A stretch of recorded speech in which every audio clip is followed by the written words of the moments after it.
இன்று இன்று பார்த்தீங்கன்னா விழுப்புரம் தெற்கு மாவட்ட பாரதிய ஜனதா கட்சியிலிருந்து பலவிதமான பொறுப்பாளர்கள், நிர்வாகிகள், தொண்டர்கள், கிளை தலைவர்கள், கிளை நிர்வாகிகள் என்று பல பேர் இன்று பாரதிய ஜனதா கட்சியிலிருந்து தங்களை விலக்கிக் கொண்டு மக்கள் போற்றும் மாமனிதன், இளைஞர்களின் எழுச்சி நாயகன், தன்மானமிக்க தலைவன், அரசியல் ஆளுமை கொண்ட மகத்தான தலைவன் திரு அண்ணாமலை அவர்களின் இயக்கத்தில் இன்று கிட்டத்தட்ட 100க்கும் மேற்பட்டோர் இணைந்துள்ளோம்.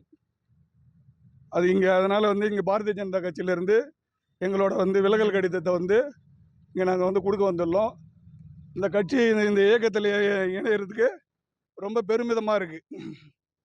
தலைவர் அண்ணாமலை இதை ஒரு 5 வருஷத்துக்கு முன்னாடி ஆரம்பிச்சிருந்தாருன்னா இன்றைக்கி தமிழ்நாட்டோட முதல்வரே அவர் தான். எழுச்சிமிகு நாயகன், படித்த இளைஞர், மக்களுக்கு நல்ல தொண்டு செய்யக்கூடிய ஒரு மனப்பக்குவம் கொண்டவர். இதனால் நாங்கள் இந்த இயக்கத்தில் இணையிறது எங்களுக்கு மற்றற்ற மகிழ்ச்சி, பெருமையாக இருக்கிறது. இதை கேட்குறத கேட்கலாம். தமிழகத்தில் பாஜக இது வரைக்கும் வளர வேண்டியவங்களால பயணிச்சிங்க. இப்போ திடீர்னு அண்ணாமலை பயணிக்கிறீங்க. தமிழகத்தில் பாஜக வளராதுன்னு ஒரு நம்பிக்கை. பாஜக வளராதுன்னு கிடையாது. கிட்டத்தட்ட பார்த்தீங்கன்னா உங்களுக்கு 3% இருந்ததை 18% கொண்டு வந்தார். 18% கொண்டு கூட்டணியில் இருக்கும்போது 18%, தனிப்பெரும்பான்மையாக இருக்கும்போது 11% கொண்டு வந்த அண்ணாமலை இன்னைக்கு 2026 சட்டமன்ற தேர்தலில் இன்னைக்கு ஒன்றுக்கு கீழே சதவீதத்தில் வந்துருக்குது.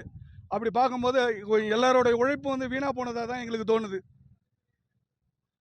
அதாவது மாநில செயலாளர் அப்போ அவங்க செயல்படலைன்னு சொல்ல வரீங்களா? மாநில செயலாளர் செயல்படலைன்றது கிடையாதுங்க. மாநில நிர்வாகிகள் முழுவதுமே இது பண்ணல. எப்படியே என்ன உழைப்பவர்களுக்கு இங்கே எல்லாமே ஓரங்கட்டப்படுகிறார்கள். அதாவது பார்த்தீங்கன்னா எத்தனை பர்சன்டேஜ்லேருந்து எத்தனை பர்சன்டேஜ் கொண்டு வந்த அந்த தலைவரே தூக்கி போட்டாங்க அந்த பாரதிய ஜனதா கட்சியில். நாங்களாம் எவ்வளோ தரோம் நீங்கள் பார்த்தீங்கன்னா இவங்கெல்லாம் பார்த்தீங்கன்னா மாவட்ட பொருளாளர் பல லட்சம் ரூபாய் செலவு பண்ணியிருக்கிறாங்க.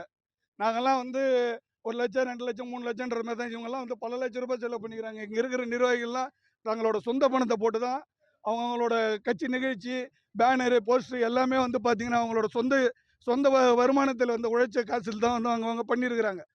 இவ்வளோ உழைப்பு உழைச்சும் எங்களுக்கு அதிகமாக எங்கள் தலைவருக்கு அங்கீகாரம் இல்லைன்னும் போது எங்களுக்கு எப்படி அங்கீகாரம் கொடுக்க போகிறாங்க? இனி வரும் காலகட்டங்களில் வீதா லீடர்ஸ் என்ற இயக்கத்தில் தலைவர் திரும்ப கட்சி ஆரம்பிக்கிறதா சொல்லியிருக்கிறாரு.